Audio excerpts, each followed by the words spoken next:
Time యూపీఎస్సీకి tuitions only in Tirumala IAS institute Chaitanyapuri. Call చేసి ఇప్పుడే జాయిన్ అవ్వండి. గత ప్రభుత్వ దుర్మార్గపు పాలన కాలంలో రాష్ట్ర విద్యా వ్యవస్థపై దృష్టి సారించకపోవడం, నిర్లక్ష్యం మరియు తప్పుడు విధానాల వలన మన రాష్ట్రంలోని 2.43 లక్షల మంది విద్యార్థులు బడి మానివేయడంతో వారి భవిష్యత్ ప్రమాదంలోకి నెట్టివేయబడింది. ఇలాంటి పరిస్థితుల్లో విద్యా వ్యవస్థను చక్కదిద్దే అత్యంత కఠినమైన బాధ్యతను మంత్రి నారా లోకేష్ గారు తన భుజస్కంధాల మీద వేసుకున్నారు. నేటి బాలలే రేపటి పౌరులనే భావనతో విద్యా వ్యవస్థను ప్రక్షాళన చేయడం మొదలుపెట్టారు.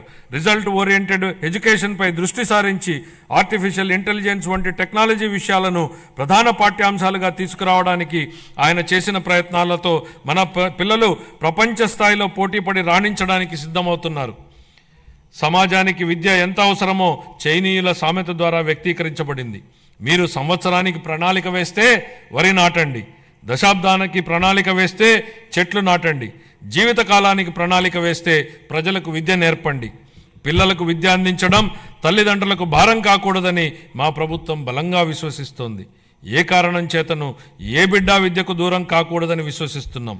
ప్రతి తల్లి తన పిల్లలను పాఠశాలకు పంపేలా ప్రోత్సహించే లక్ష్యంతో మరో సూపర్ 6 హామీని అమలు పరిచే దిశగా తల్లికి వందనం పథకాన్ని ప్రారంభిస్తున్నాం.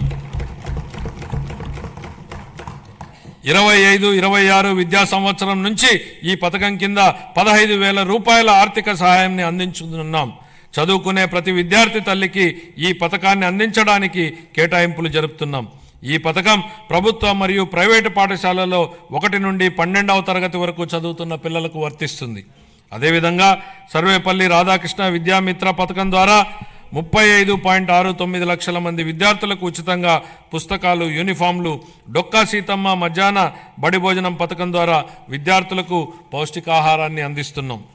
ఉపాధ్యాయులకు స్నేహపూర్వక వాతావరణంలో కూడిన విద్యా వ్యవస్థ కోసం గౌరవనీయ మానవ వనరుల అభివృద్ధి శాఖ మంత్రి నారా లోకేష్ గారి చొరవతో మా ప్రభుత్వం అన్ని ప్రభుత్వ పాఠశాలలకు ఉచిత విద్యుత్తును అందించాలని నిర్ణయించిందని గౌరవ సభకు ఎంతో సంతోషంగా ప్రకటిస్తున్నాను. ఇది స్థానిక సంస్థలపై ఆర్థిక భారాన్ని తగ్గించడమే కాక ఉపాధ్యాయులు మరియు విద్యార్థులకు ఒత్తిడి లేని వాతావరణాన్ని కల్పిస్తుంది. 25-26 ఆర్థిక సంవత్సరానికి పాఠశాల విద్యాశాఖకు 31,805 వేల కోట్ల రూపాయలను కేటాయింపును ప్రతిపాదిస్తున్నాను. ఉన్నత విద్య భవిష్యత్ సవాళ్లను విద్యార్థులకు సిద్ధం చేయడానికి మరియు అందరికీ సమాన అవకాశాలు కల్పించడం కోసం బలమైన సమ్మిళిత ఉన్నత విద్యా వ్యవస్థ నిర్మించడానికి ప్రభుత్వం అంకిత భావంతో ఉంది. ఈ కార్యక్రమం కింద మల్టీ డిసిప్లినరీ విద్య మరియు పరిశోధన విశ్వవిద్యాలయాల స్థాపన, పాలిటెక్నిక్ విద్యలో క్రెడిట్ ఆధారిత వ్యవస్థను ప్రవేశపెట్టడం, అధునాతన తరగతి గదులు, ప్రయోగశాలలు, డిజిటల్ లైబ్రరీలతో విద్యాలయాలను ఆధునీకరించడం వంటి కీలక నిర్ణయాల ద్వారా మన విద్యార్థులను అంతర్జాతీయ ప్రమాణాలకు అనుగుణంగా తయారు చేస్తున్నాం.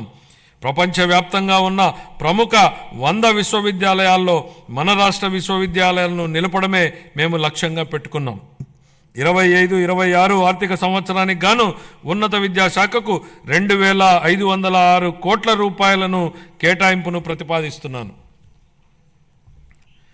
ఆరోగ్య రంగం